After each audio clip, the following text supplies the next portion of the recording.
आज की हमारी कहानी है एक बाज की। पूरी दुनिया में पक्षियों के 10,000 से भी ज़्यादा प्रजातियां हैं।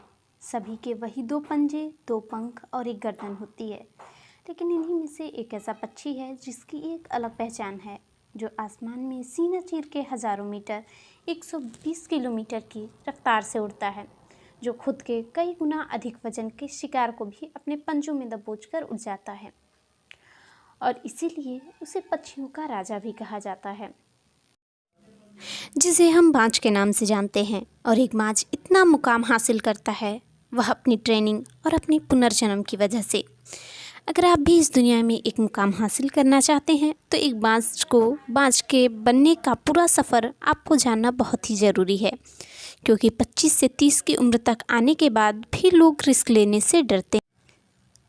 लेकिन एक बाज के जीवन की शुरुआत ही रिस्क से होती है। जिस उम्र में बाकी पक्षियों के बच्चे सिर्फ चींची करना सीखते हैं, उस उम्र में एक मादा बाज अपने बच्चों को पंजों में दबोचकर हज़ारों मीटर आसमान की ऊंचाइयों में उड़ जाती है, उसे बताने के लिए कि तेरा जन्म आसमान का सीना चीरकर सबसे ऊपर उड़ने के लिए हुआ है। तेरा जन्म पक्षी का बादशाह बनने के लिए हुआ है।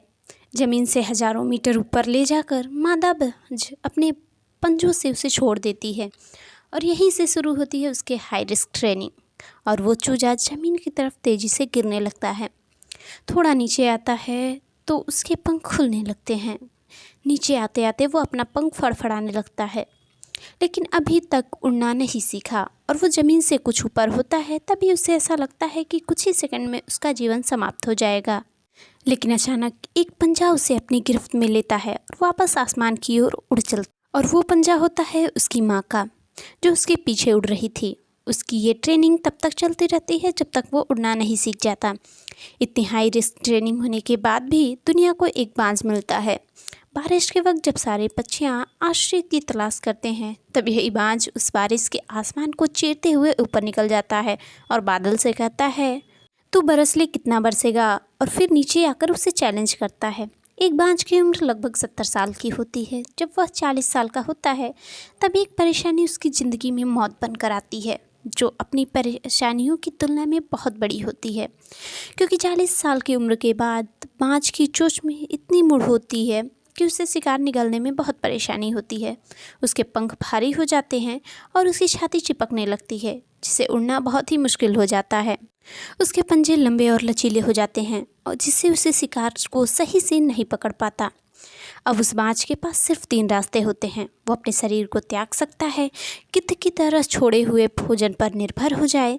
सबसे कठिन और पीड़ादायक रास्ता अपने आप को पुनः स्थापित करके फिर आसमान का सिर छीनने के लिए उड़ जाए, और वह तीसरे रास्ते को चुनता है और अपने पास की सबसे छोटी ऊंची जगह से उड़ान भरता है। वहाँ पर अपना घोंसला बनाता है और फिर शुरू होती है परेशानियों को जड़ से उखाड़कर आसमान को उड़ने का सफ़र।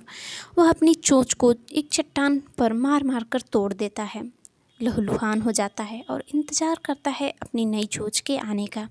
उसके बाद अपनी नई चोंच से अपने पंजों को काट देता है, फिर इंतज़ार करता है अपने नए पंजों के उगने का। उसके बाद वह अपने एक एक पंख को अपने शरीर से अलग कर देता है और फिर इंतज़ार करता है अपने नए पंख को उगने का। और इस प्रक्रिया में उसे लगभग लगता है पूरे 5 महीने का समय।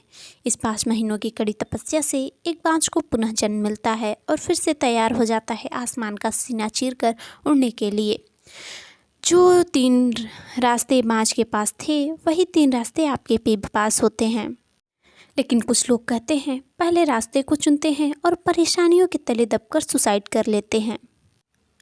ज़्यादातर लोग दूसरे रास्ते को चुनते हैं और वो परेशानियों के बोझ में पड़ते ही अपने लक्ष्य को छोड़कर एक नॉर्मल लाइफ जीने लगते हैं। और कुछ लोग भी वही होते हैं जो इस तरह की परेशानियों को लात मारकर अपनी मेहनत के दम पर बाज की तरह आसमान की बुलंदियों को छूने की हिम्मत रखते हैं। दोस्तों, बाज की यह ट्रेनिंग हमें बहुत कुछ सिखा देती है कि अगर रिस्क लेना पड़े तो ले लो, क्योंकि अपनी फील्ड में अपने आप को इतना ट्रेंड कर लो कि उस फील्ड में आपसे ऊपर उड़ने के बारे में सोचकर लोगों को पसीना छूट जाए। तभी आप कहलाएंगे अपने फील्ड के बादशाह।